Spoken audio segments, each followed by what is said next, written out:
Hey, what's going on, guys? Jason Park here. I'm a feature filmmaker. I've made 8 features, working on our 9th. We just released 1998 on Tubi, so make sure you guys check that out. But the reason why I made this video today is I want to show you guys how to get perfect exposure every single time with the Nikon ZR. As you guys know, we're about to shoot our Christmas movie next week, and we're going to start production, and we're going to use the Nikon ZR. I'm going to turn this DJI around so you guys can see what I'm talking about, and I'm going to show you guys how to get perfect exposure every time. So I hope that this video helps you guys. Let's do it. All right. So here's one of the quirks of the Nikon ZR. Like, as you can see here, I have my zebras on and nothing comes on, right? The reason for that is you have to have your view assist on, then the zebras will work. Just a little, it's a little bug, but it works, right? So once you have your zebras set, you don't even need to have them set to medium. Once you have them set to high, you're pretty much good to go. And I just leave it at high.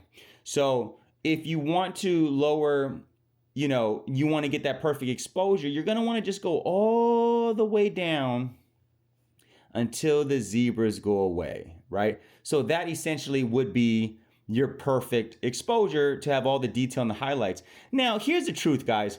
If it's something like this and you're shooting a scene and that makes the human skin, look good, but you got a little blowout here, it's not going to matter. It's going to be perfectly fine. But if you want to really do it right, you're going to set it for the highlights, and then your subject here, then you'll light him accordingly.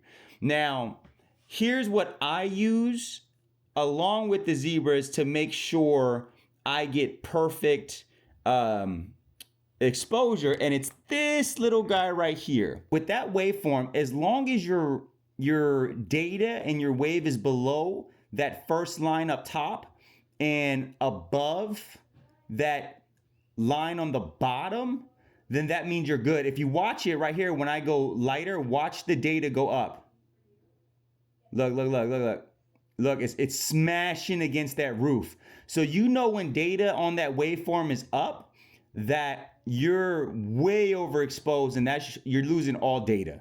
All you're doing is capturing data with these cameras. Now, when you tone it down, right, and you get the proper exposure, look at what happens to the waveform.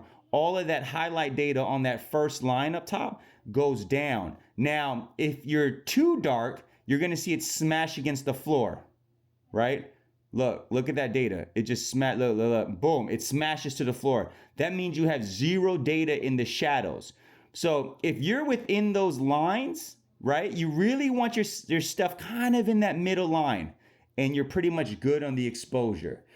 As far as peaking won't work. If I enable peaking, right, it won't work. I have to turn off my view assist, and I have to turn off my zebras in order for peaking to then work, right? So now when I focus it, you'll see the red pop up because peaking is now on. There you go. You can kind of see, I don't know if you can see it in the DJI, but you can see it where the peaking is on. Anyway, guys, I hope that helps you guys. I know it's a rough video, but I hope that helps you guys. That is how you get perfect exposure every single time. Don't let the camera discourage you. Don't let the quirks and the bugs discourage you from making your masterpiece and making your film, your short film, your project. Go out there and shoot. The whole point of these cameras is to help you achieve your goal as efficiently as possible. I know we all want the Arri Alexas and those big bodies, but once you start shooting on something like this and you get 95% of the image quality, you'll never want to go back to a big camera because that 5% is just not worth it. It's just not worth it. Not in 2025. But the whole point of these cameras is for you to pick it up and go shoot. It doesn't matter what lens combo you got. Just get out there, go and create, have fun with it, and enjoy life. I'm Jason Park. Until next time.